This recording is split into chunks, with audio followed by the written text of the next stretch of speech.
name is Song and I'm the Principal and Director of Sky Academy. And in this episode, what I want to do is continue on from the work that we've been doing with integration.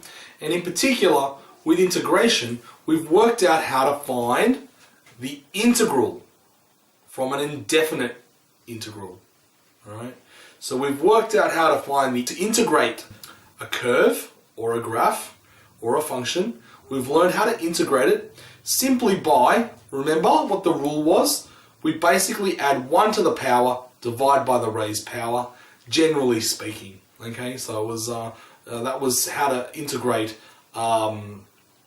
any x value to the power of to any power. Okay, so that's how we integrate. However, some curves, some graphs do not integrate easily, if at all. Okay, and other graphs are basically irregular, so they don't follow a function. Okay, so for example, the area of a dam, for example, a dam is a natural irregular shape. It doesn't follow any sort of curve, for example. Okay, or the area of a lake or something like that. Okay, in those situations, you have to employ approximation techniques. Okay. Now, when do you use an approximation technique, all right, or an approximation tool? It's used for curves or irregular graphs where integration is not simple or possible, if at all possible. Okay, and there are 2 main methods that I would like to introduce you to as we do approximation methods for finding the area under a curve. Okay, and they are the trapezoidal rule and Simpson's rule. Alright.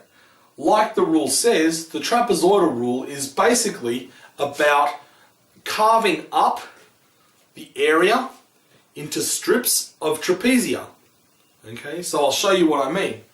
So if you have, for example, a curve that looks like this, the trapezoidal rule suggests that we should cut it up into strips where each strip is a trapezium in shape, a trapezoid in shape.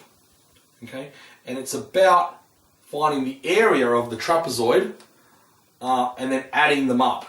Okay, and that'll give you one approximation for the area of under a curve. The other method is called Simpson's rule, right? Which is similar to the trapezoidal method, but basically it involves different numbers, okay? But largely it's a similar sort of a technique, okay? We will be looking at both the trapezoidal rule and Simpson's rule in the next episode, all right? In the next 2 episodes actually. So I look forward to seeing you then when I'll go through each of them in a little bit more detail. Thank you very much.